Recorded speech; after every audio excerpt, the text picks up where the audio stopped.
Tiyasha time story নতুন একটা ভিডিওতে আবারও আপনাদের সবাইকে স্বাগত জানাচ্ছি। আশা করছি সবাই ভালো আছেন, সুস্থ আছেন। আর আমার শরীরটাও এখন মোটামুটি আগের থেকে অনেকটা ভালো আছে। তাই বিকেলবেলা একটু রেডি হয়ে গেছি বারুইপুর যাওয়ার জন্য। যেহেতু কালকে গণেশ পুজো, তাই কিছু কেনাকাটার আছে। বারুইপুরে গেলে কি হয়, এক জায়গাতে সব কিছু পাওয়া যায়, সেই জন্য রেডি হয়ে নিয়েছি যাওয়ার জন্য। আর এত পরিমাণে গরম যে কি বলবো, ভীষণ কষ্ট হচ্ছিল যেতে, কিন্তু কিছু করার নেই, যেতে হবে। তাই জন্য যাচ্ছি বারুইপুরে। আর বেরিয়েছে বিকেল বিকেল। আর আকাশটা দেখুন কি সুন্দর লাগছে, ভীষণ সুন্দর লাগছিল।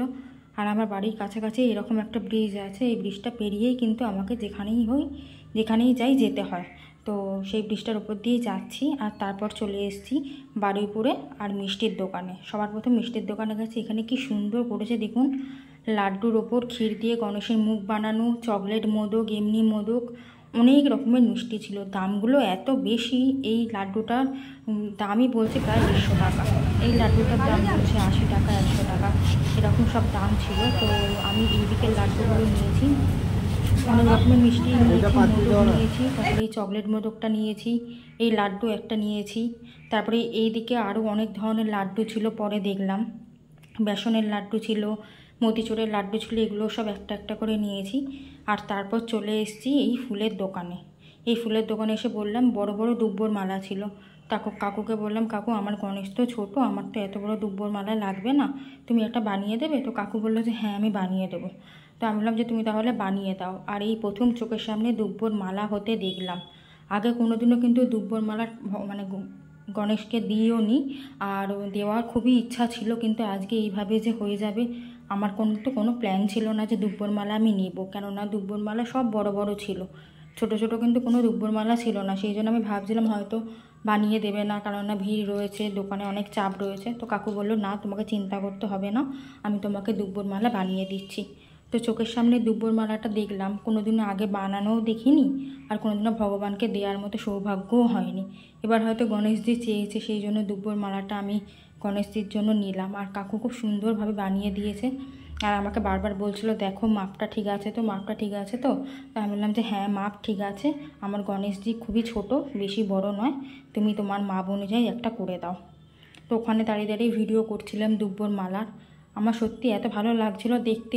আমি তুলসীর মালা করা দেখেছি, বেলফুলের মালা, বেলপাতার মালা করা দেখেছি, কিন্তু দুব্বর মালাই ফার্স্ট টাইম দেখলাম। তো যাই হোক, আমি একটা দুব্বর মালা ওখান থেকে নিয়েও নিয়েছি। আর মিষ্টির যা দাম কি বলবো, মানে ধরা ছোঁয়ার বাইরে।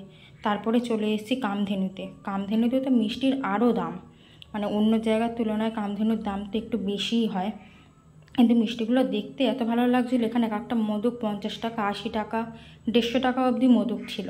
তো আমি এখান থেকেও কিছু মোদক নিয়েছি। আর এই কলা যে সন্দেশটা, এইটা নিয়েছি। তারপরে এই দিকের মোদকগুলো দেখুন, এগুলো তো মানে একটা দামই, এই 20 টাকার মোদকও দুটো আমি নিয়েছি। আর আগেরও মোদক নিয়েছি, এটার দাম 950 টাকা।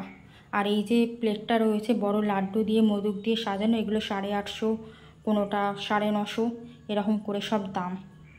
এটা 550 ছিল। তারপরে চলে এসেছি জবা ফুলের দোকানে জবা ফুল নিতে। জবা ফুল নিয়ে নিয়েছি। তারপরে নিয়ে নিয়েছি কলা।